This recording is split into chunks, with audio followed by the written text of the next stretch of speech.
very much, ladies. That was excellent.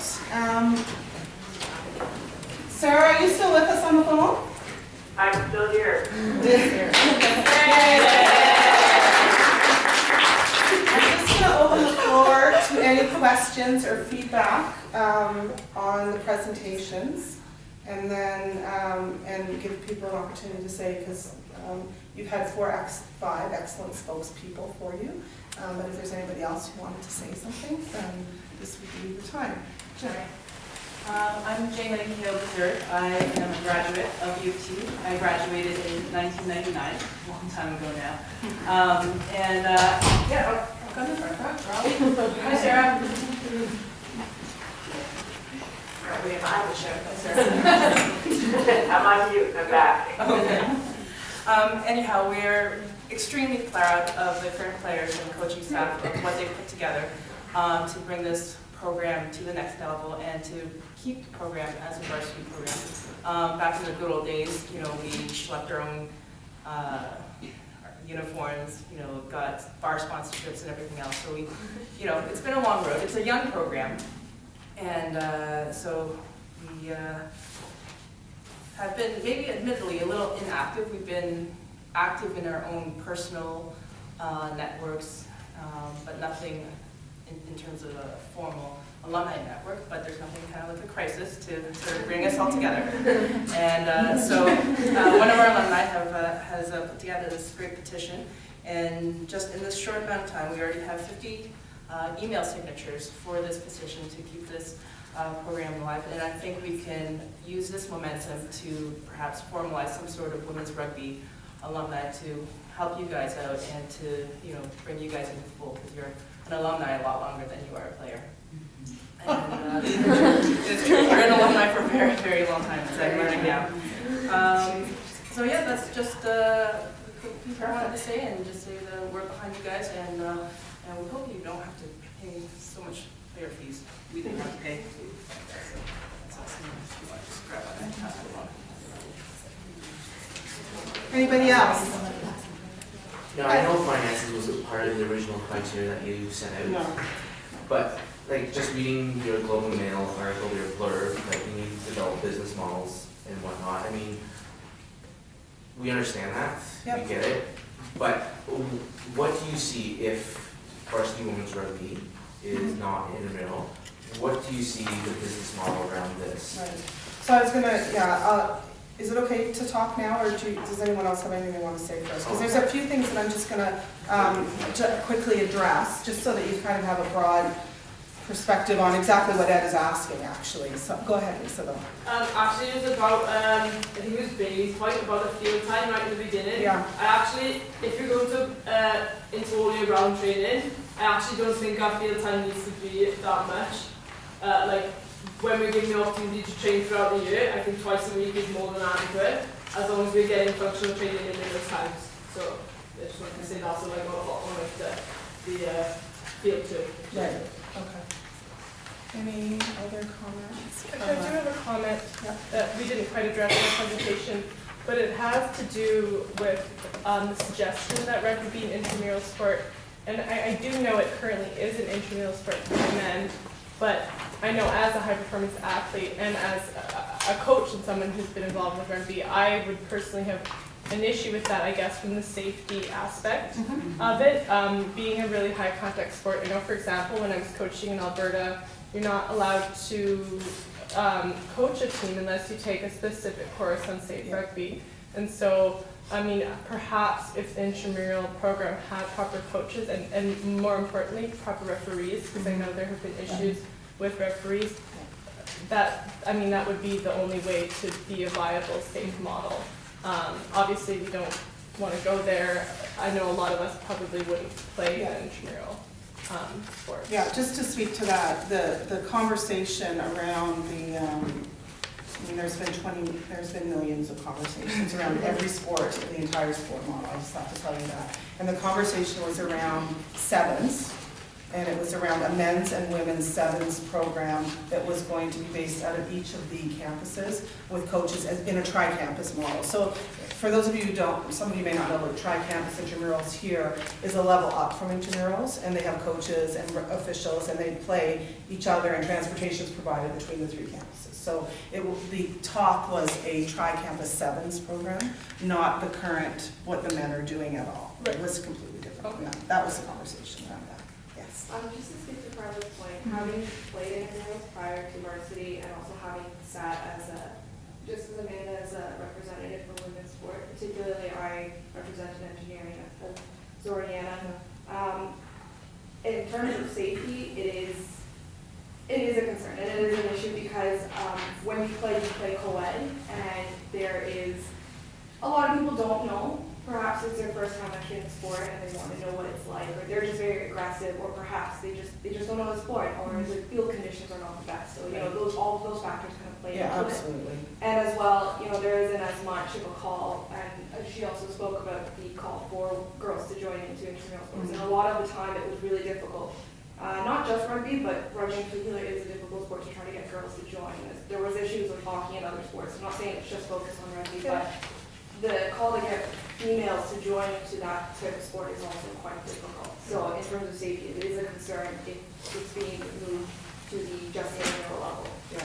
So the intent was that it was not co-ed, two separate leagues, men's and women's 7 league, and that there would be certified coaches with those on each of the campuses. The conversation was all about risk management, all of those things. That's why it was never really discussed to be an intramural program as the men have right now, because that's a little scary. Right? Well, it is a little, there's lots of, you have to think about the risk, and in rugby, there is concern about risk. So, but that was the conversation, and I don't want to spend too much time on that, but that was the conversation, was coaches, officials, sevens, 3 campuses, practice time, that kind of thing as well. Yes. I'm just curious, when you assessed the possibility of making rugby tri-campus, was there a significant difference in the cost to facilitate a program like that? It was more about facilities, right? Okay. A sevens program and facilities, and the two, UTM and UTSC, were very interested in sort of hosting the competitions because we don't have a lot of facilities on this campus. So there were going to be 2 or 3 tournaments, and they were going to be mainly at the suburban campuses, and we would go out there to play. So that was the intent. And the training time was not as extensive. It wasn't 5 days a week. It would be 1 or 2 practices a week. So, and everything in the discussion was always men and women together, right? You guys, the discussion was always, what do both programs need? Where would the training for that be? Sorry? Like where would downtown St. George campus practice for tri-campus? We hadn't gotten that far. I mean, if it was 1 practice a week, it would probably have been on this campus, 2 hours Like once a on week. at Stadium or? Or on Robert Street. Yeah. So, but it also could have been at the suburban campus as well. So we hadn't really practiced yet. Just to continue what Zee said, if we were able to even have consideration of sevens being at Scarborough, is it not then more likelihood that this team cannot fully move to Scarborough and then use the same facilities that you guys have already thought about for sevens to make it for 15s, if in that same area, if it's already been considered to have access to an area in Scarborough? Are you asking me if No, I think you it's can- possible that the program could go to Scarborough because we were talking about having Yeah. sevens there? It'd be more, Yes. more Yeah. feasible if you guys were already considering using the field in Scarborough for sevens to move 15s, our team there. Yeah, Scarborough is very interested in having sevens, so the discussion could easily happen around 15s. I was just gonna ask, because I know you've been in contact with the athletic director, Scott Mick Roberts. Or Mick Roberts. Yeah. And I was just curious as to Scarborough campus's position on having women's rugby. Yeah, they don't really have a position. They're open to the discussion. They have a lot of programs that they run out there as well.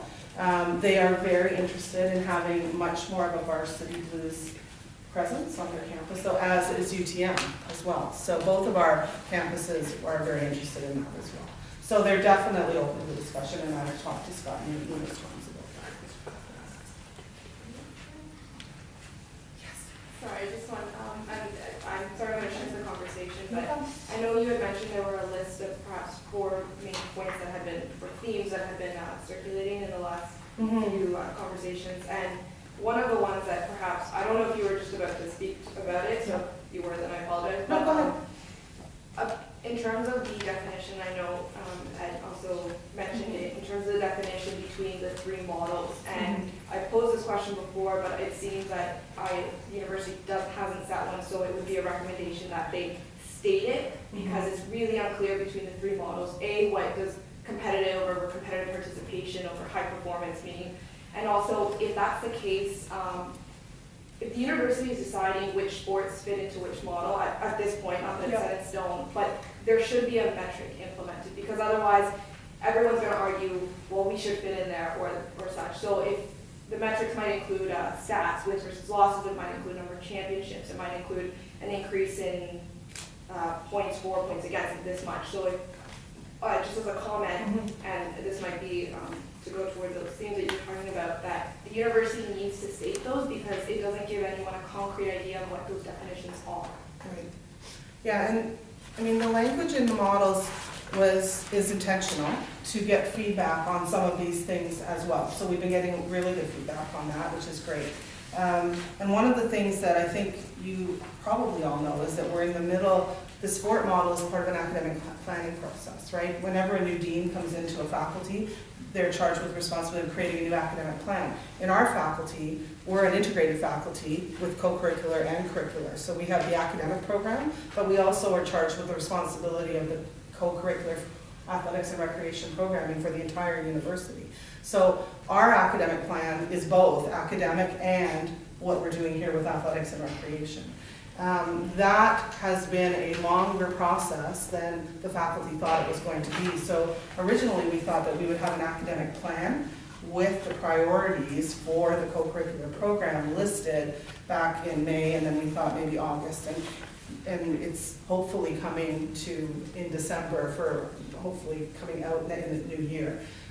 The things you're asking me will definitely be part of that academic plan.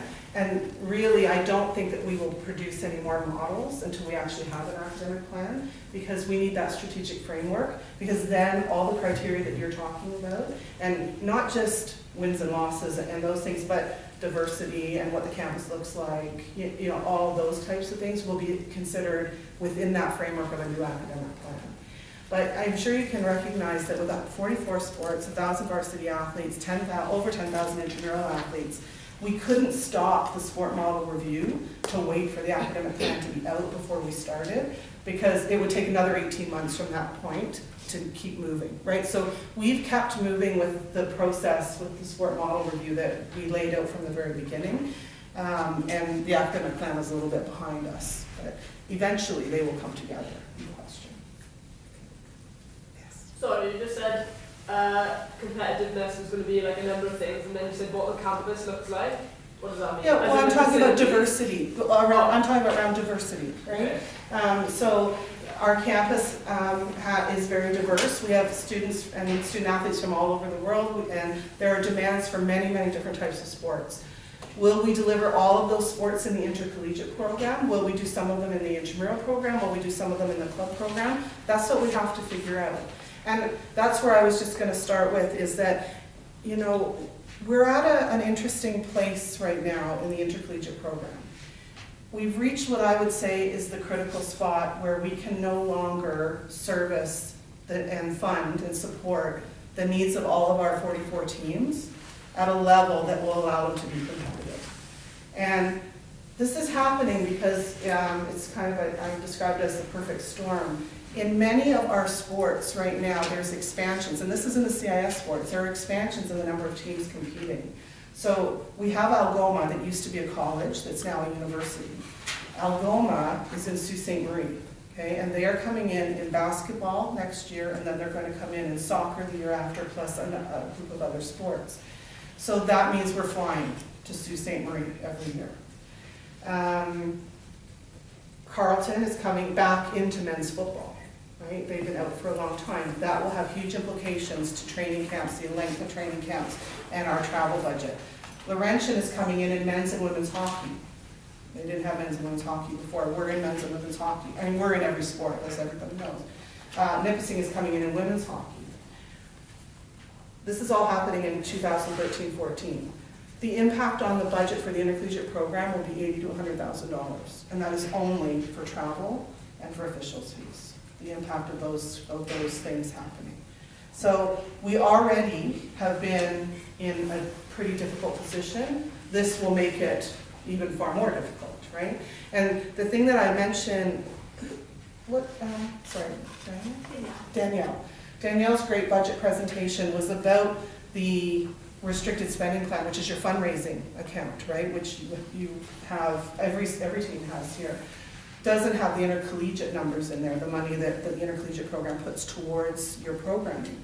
And I'm sure that Ed will tell you, and any other varsity coach will tell you, that we in the CIS program are not currently funding our CIS programs at a level to which our sister institutions are funding them.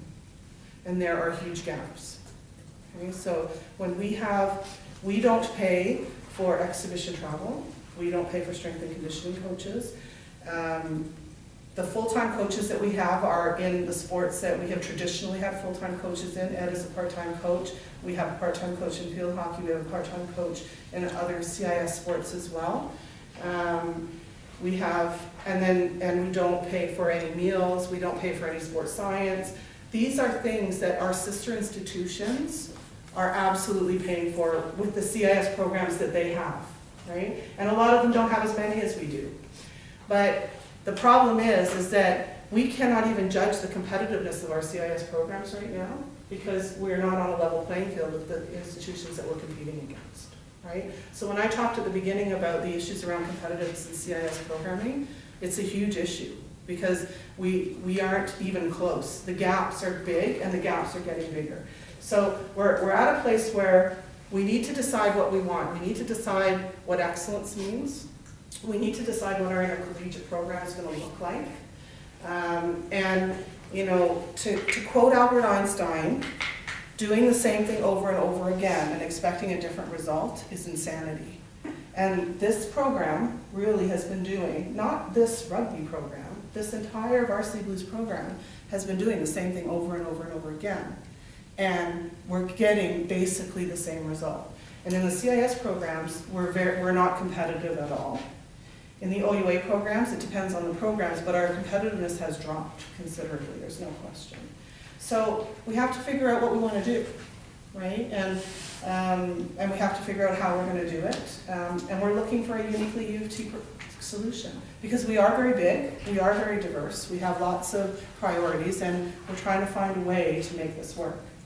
My question was, because the University of Toronto is such a huge name, it's recognized internationally as being one of the top universities, it's such like a multifaceted community like this, why aren't we getting the funding for CIS sports? Are there reasons within the university, or is it strictly within the faculty of PPE?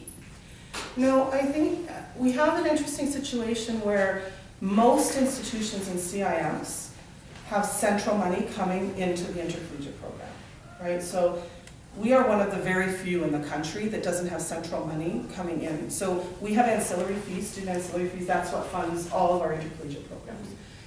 Most institutions have that plus money coming from central. And we're talking about hundreds of thousands of dollars coming in from central.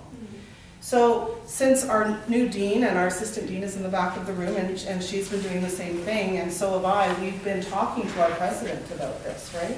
But from the president's perspective, the Central University has put in significant funding in facility redevelopment on this campus. I mean, we've got this fantastic facility, we have the bouldering center, there's huge upgrades going on at the athletic center right now. We've done huge upgrades in the arena. So President Naylor, who I have to tell you guys has been the most supportive president for athletics that we have had at this institution for a very, very long time. And it was really not pretty before he came. His comment back is, just like you said, large institution with lots of problems, research intensive, worried about the academics, right? Worried about research, all of those things. And they have put money into facilities. So it's your responsibility to look after programming, right? So we have gone back numerous times to him and say, yes, but other institutions are doing both. They're putting money into facilities and they're putting money into programs. But it's perspective, right? I mean, his perspective, and he has issues that we don't understand. I mean, the university, I'm sure, has issues that we don't necessarily understand. And we try to make him understand what our issues are around us. So that is, we're different, and we're funded in a different way, for sure. It's Carla.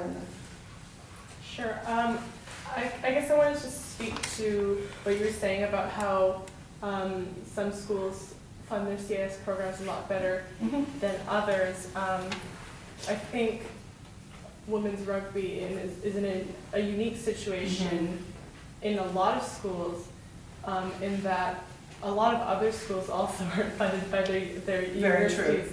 Yeah. So I would say we're not at a significant disadvantage in terms of that. In fact, I would say perhaps we are at an advantage because we drive to our games instead of flying, and you have actually been providing us with some intercollegiate funding for some of that travel. Yeah, whereas, we pay for your transportation for all right, of your games. whereas Yeah. some schools, U of A and U of C as well, come to mind, University of Calgary, are completely self-funded. Yeah.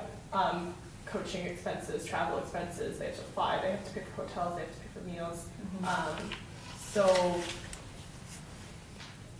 I would say we are not at a disadvantage in terms of that, and it would be great if we could even go above and beyond that, perhaps, and that could be something that could make us a lot more competitive, and maybe, like you said, a unique U of T solution, maybe set a precedent in women's rugby that they're just as important as all the CIS, other CIS sports, and not, I guess, it seems that there's often an emphasis on the revenue producing sports, for example, so it'd be better if, I guess we were valued a little bit more in terms of that. Yeah, I think, one of the things that's really important that people realize is that the CIS sports, for sure, in the market-driven sports, we are required to provide overlays on marketing, overlays on promotion, and overlays in hosting that we have to provide if we're going to be in those sports. So, football, hockey, basketball, required. All the postering, all of the events, all the stuff on the boards, all that stuff, absolutely required. No, there's no choice. We have to do those things, right?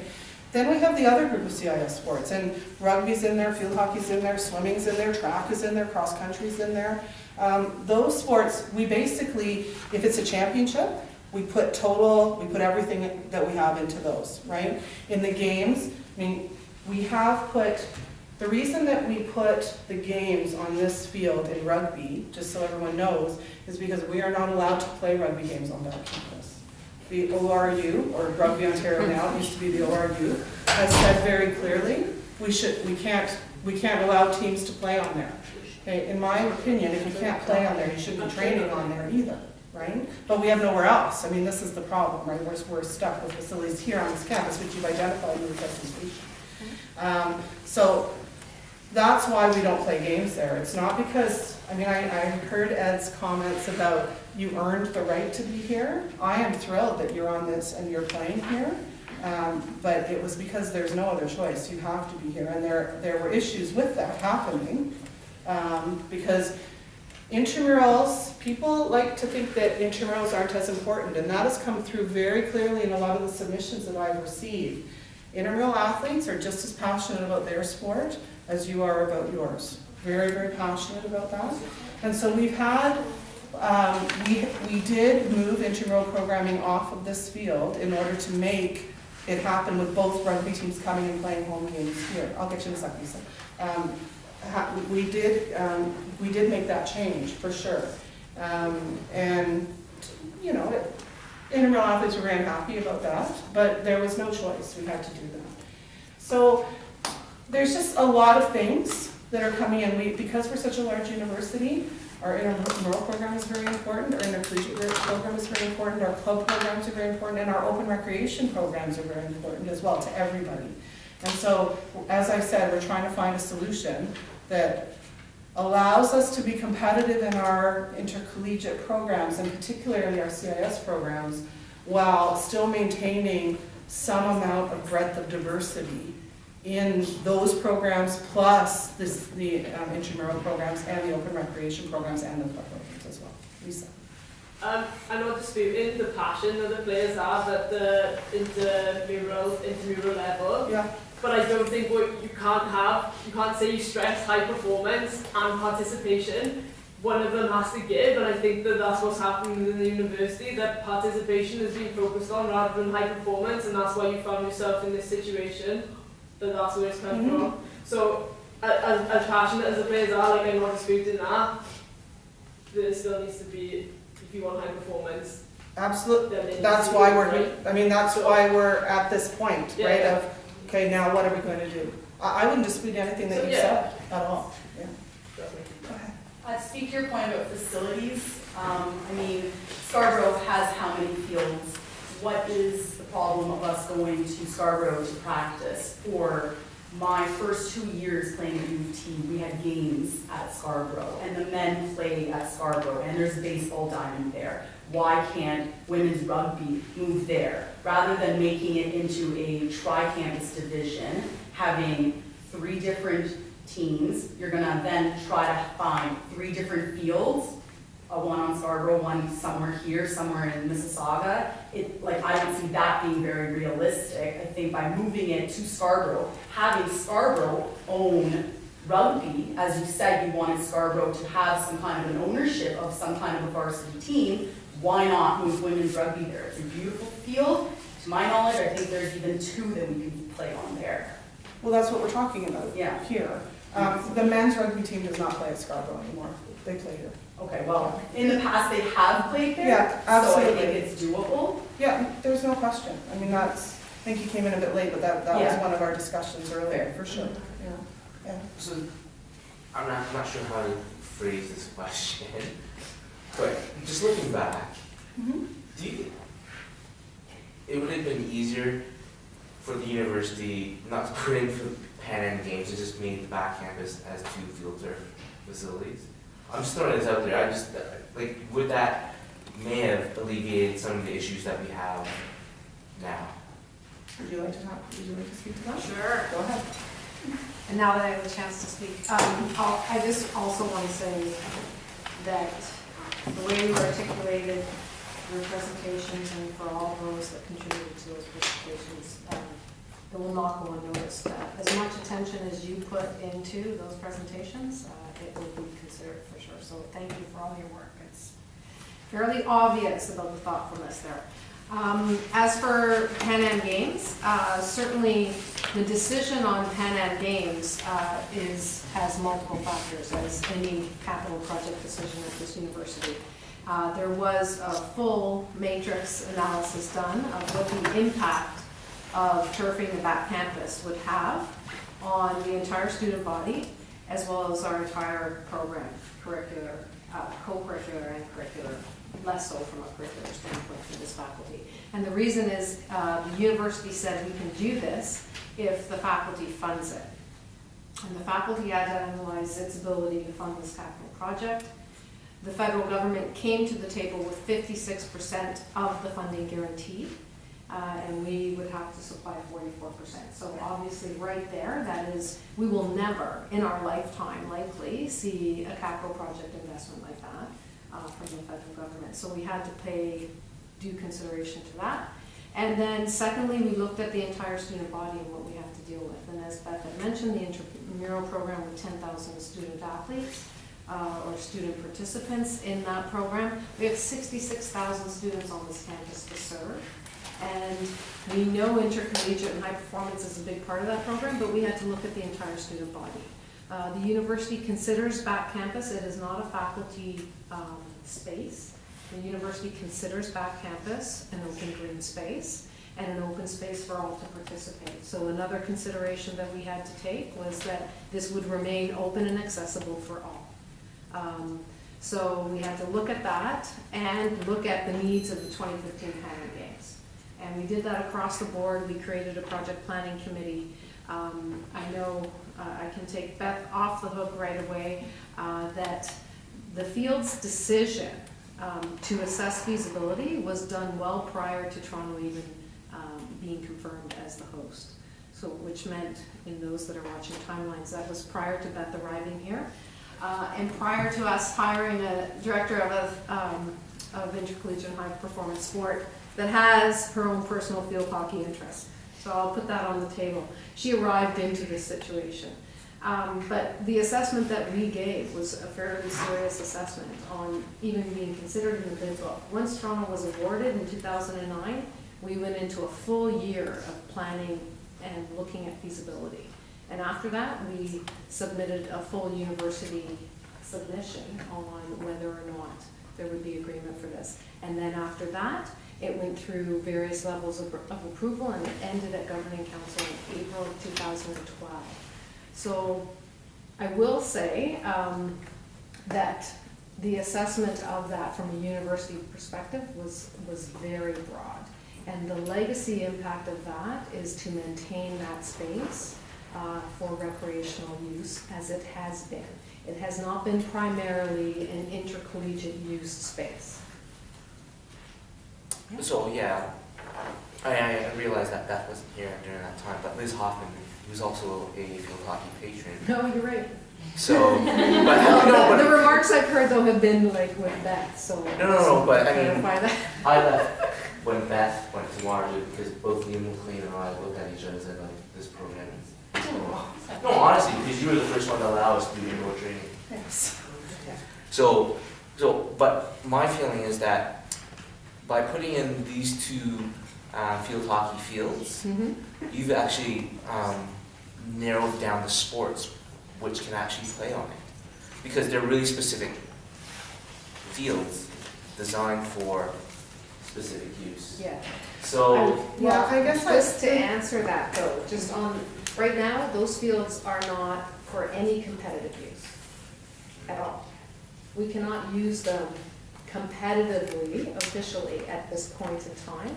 So what we were trying to do was ensure that we could use them, almost 365 days of the year, extend not only the annual use time, but the daily use time. With the lights going on, we'd be able to use them at an extended. So right now, we have to get off those fields essentially now, or even prior to now. We can't get back on them, March-ish. So right now, if we have a winter like we did last year, we'll be able to use that all the time. And it's not for field hockey. It's not just for field hockey at all. but I'm just saying, like, I mean, for money for value, like, I mean, field turf would probably suit a broader base of sports and student participation. As Yeah, opposed to- I think the thing that everyone needs to remember is that if we weren't doing this, there would be no field turf going in on that campus, because there would be no money for field turf to go in on that campus. So that is, it's because there was money on the table that happened. There was never any commitment or any, I mean, we've had a field strategy here at U of T for as long as I have been there, even when I was here before, about putting fields in on that campus, but have never been able to secure the funding to do that.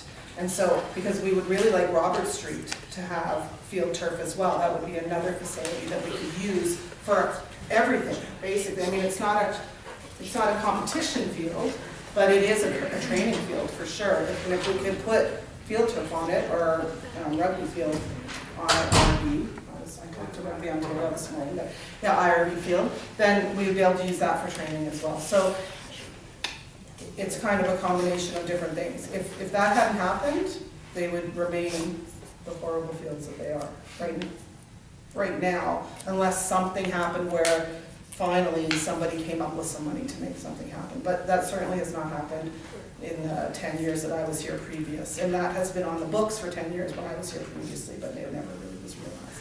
I'll go here first, and then Jane and that. I just wanted to clarify with what you were saying. Sorry. Because you said that when you were considering putting in the fields that you wanted to make sure that they were still accessible to everyone. So does that mean that when those fields go in, they will be accessible to university students and community, like members of the community as well, just as like back campus currently is? So it'll just be like open so anyone can go on and. We have restrictions with the Pan Am Games. When they actually lay the turf, we'll kind of have to keep it as a closed entity to protect it. But once the games are over, so after 2015, the legacy intention is that they would remain as they are. Now, they will be fenced because we'll actually have 2 north-south running fields. So we'll have to fence it so that people don't cross in mid-competition, cross fields and interfere. But it will be accessible, yeah. And to keep the dogs Yeah, off, well, which is a huge issue for you it's guys. it's in going to training. continue to be an issue. But will it be like a locked field like Robert Street or No, it it's, will not. yeah, It won't. just, okay. Jane? Maybe it's a question for Anita. How set in stone is the process and the construction? How far along is that set up? Is there any way, I'm just throwing out an idea, like after the games are over, if one field could be, converted to something that's a little bit more all-purpose rather than I don't know. She's had enough. Like, I don't know the science behind it, they use the same substrate, they convert one, just so also you have more choice for, say, intramural programming, like, I'm sure ultimate would probably be better played on something with a little bit more traction and give, Yeah, certainly, I mean, we looked at how many fields we'd be able to do and what we could get into that.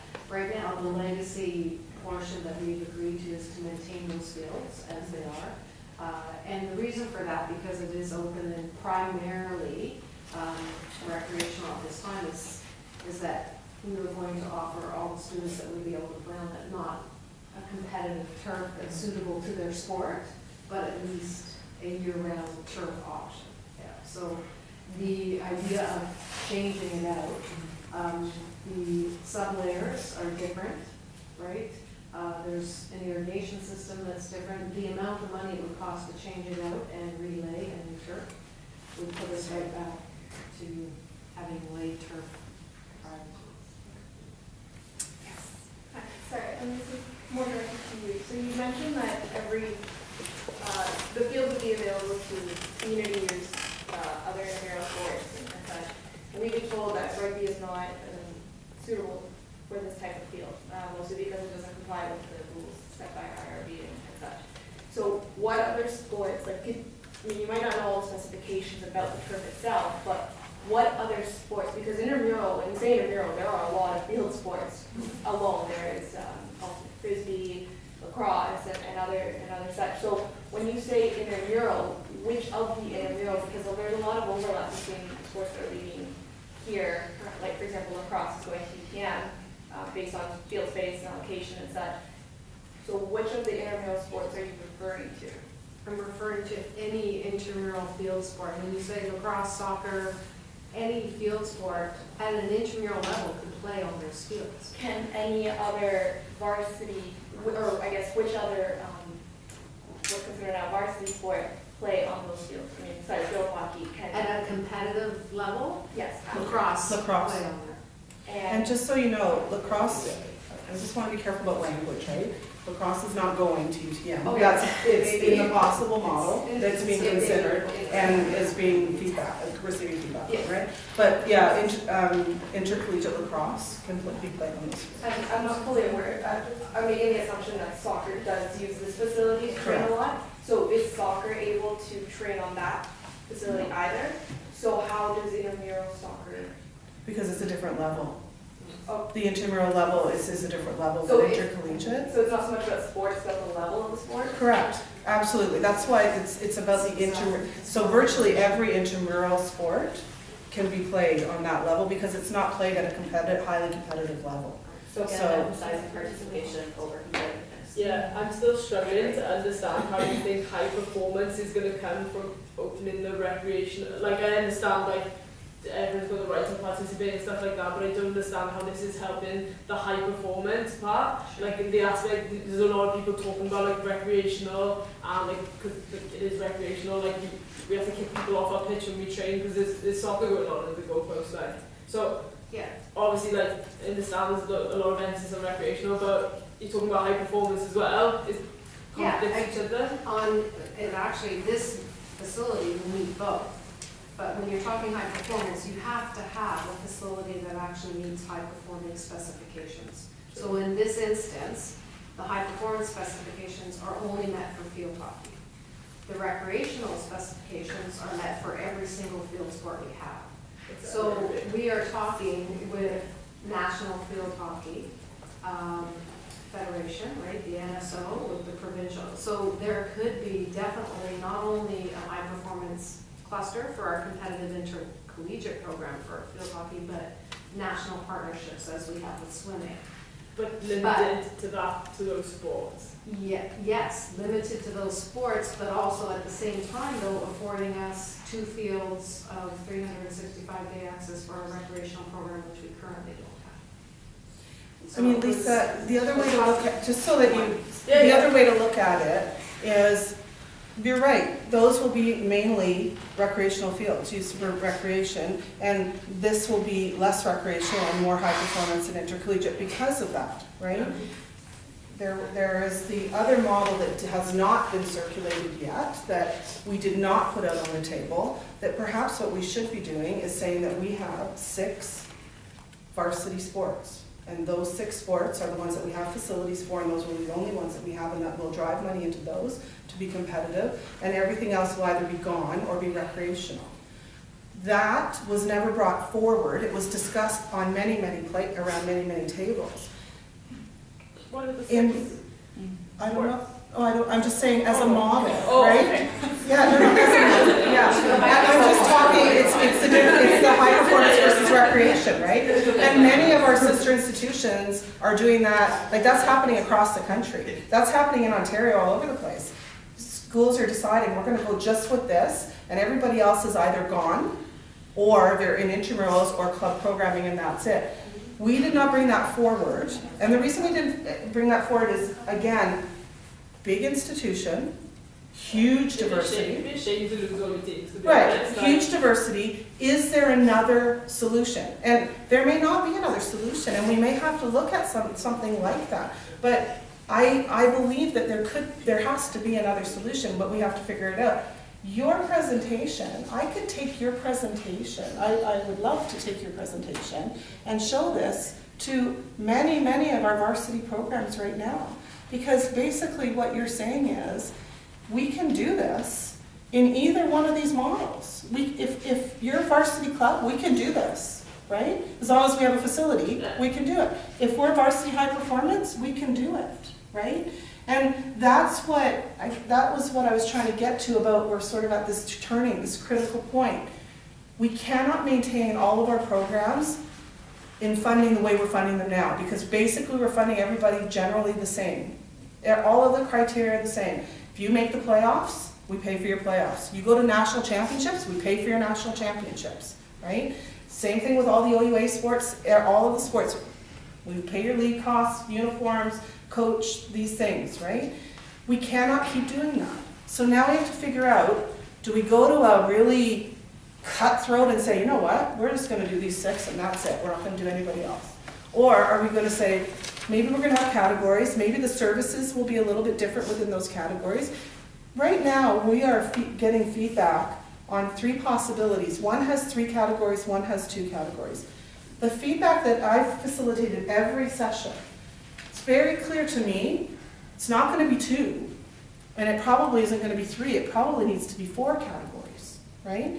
Because this issue of high performance, and where does high performance start and stop? What does high performance mean? What program elements means it's high performance? What is competitive versus high performance competitive? Because those are 2 very different things. I mean, anyone here who's been on in a national team program knows that most of our programs here are not true high performance run like a national team. My premise would be, from my experience, and I've had lots of national team experience, in order to be successful at university sport at the CIS level, you better have national team program elements in your program, because that's what everybody else is doing.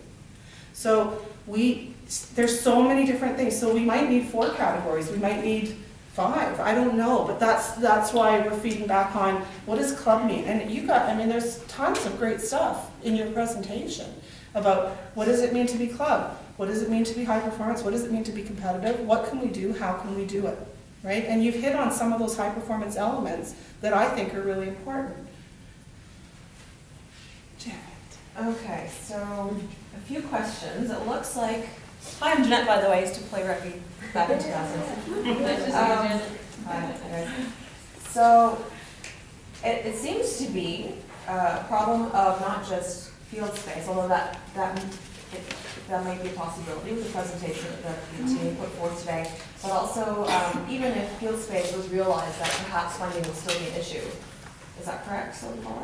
Yeah. Saying that? Yes. Okay, so from what I understand, in 1995, funding for a lot of varsity teams was also a big problem. And what ended up happening was just a huge pull towards an endowment fund for varsity sports in general. It was called Project Blue. Yep. And I think University of Toronto matched that in the tune of like millions of dollars. So 2 million, which is fantastic. Yeah. And that would definitely help carry a team like varsity rugby. So, I mean, is that a possibility? Has that option been looked at already? So our alumni is huge now. Yep. Yeah. So it's not Janet, it's Jeanette. Jeanette. I'm saying Janet, it's not Janet, it's Jeanette. So what Jeanette is talking about is back in the early 2000s, there was a Project Blue campaign where the university set aside $2 million and challenged the alumni to create endowment funds for every varsity program. Doesn't have to just be CIS, could be OUA. And the university matched dollar for dollar anything that an alumni gave, right? And so all of the programs that were part of that, they have endowments that have been created, which sounds like a fantastic idea. I'll tell you that what happened 5 years ago was with what happened in the States, and all of the loss in terms of investments hit the University of Toronto very hard and hit the endowments very, very hard. And now the coaches will tell you they don't want to put money in the endowments. They want to put money just in their fundraising accounts and keep it, because they don't want to be in a position where those endowments aren't worth what they used to be worth, right? So, and the university even got into a position where every year, each team who has an endowment, the interest comes into the program, right into your program. Well, for 2 years, I believe it was 2 years, I wasn't here at the time, but I heard the screaming. For 2 years, the university actually funded the interest because there was no interest coming in off the endowments. The endowments were in a negative position, and there was no interest even coming into the programs. And so the university centrally funded what was the normal amount coming in. So it's good and bad, eh, Jeanette? I mean, and the investment stuff hasn't really come back very well. So I would suggest to you that if anyone suggested that idea now, people would say, no, we shouldn't do that. Maybe something else, but not that, not endowments, just because of the huge problem that we have. The question of how that money is invested, or whether that is even kept, even if there was a savings account for goodness sakes, right? Yeah. You can have safe investments and not so safe investments. Absolutely. And the question is just finding the money at this point, not worrying about what to do with it once you have it. Well, I think Jing talked, about Jing talked about the importance of the alumni, right? And the alumni has not been, I didn't bring the figures with me, but the alumni has not been very active in women's rugby. But there are a lot of them, and Jing, I think, is volunteered to be the president of the Alumni Association, and Jeanette is the secretary and treasurer. But I think that those are places, though, that we need to go. We need to talk to the alumni about what they think they can contribute. What are they interested in contributing to? I mean, here at the University of Toronto, when the alumni give significant amounts of money, they have a say in how that money is used, no question. And so we would have to bring the alumni in to have a discussion. If it was to support a coach, if it was for a specific thing, we would just have to have that discussion with the alumni about that. So.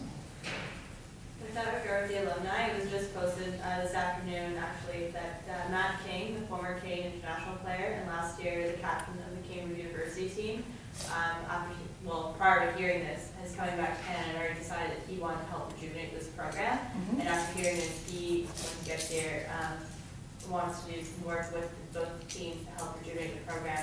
So there is the call to the alumni, and the alumni are coming back to support us in full efforts. I mean, our alumni here can attest to that. We've had meetings with them, and our support, well, from what I've done, the support that they've generated is absolutely phenomenal, and I hope to contribute that, and I'm an alumni.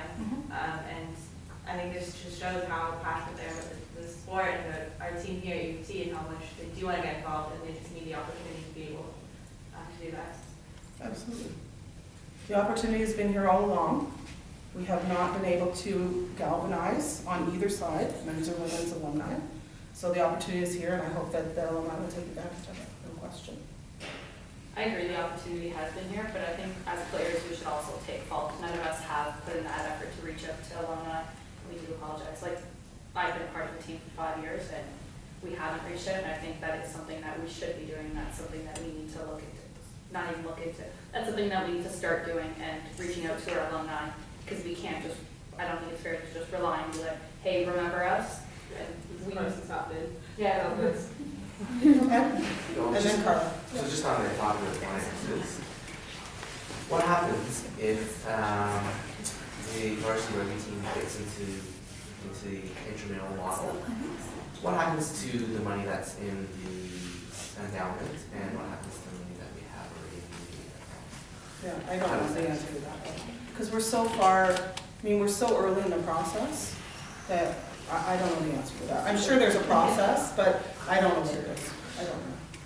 The second question was, the original question was the business model, which triggered all the Yeah. discussion. Yeah. So what is the business model that you see around women's rugby? I can't, there's too many unknowns. There is absolutely impossible for me. I'm getting emails all the time from every sport. What do you think, Beth? What do you see, right? I can't tell you what I see because there's so many unknowns right now. We have such a long way to go that it would be totally unfair for me to say, here's what I see, and then 2 months down the line, it might be completely different, right? So I can't answer that question. If you ask me the question for Varsity Blues, what do I see as a business model? I can answer that question. I can see streams of revenue coming in from different places. I can see enhancements coming from the Central University. I can see more money coming from the faculty, but I also can see money coming in from sponsorships because of successful programs. I can see more money coming in from ticketing. I can see more money coming in from the alumni. But I can tell you that all of that is predicated on success. And the alumni that I talk to since I've come back as the athletic director have said to me many times, you get your house in order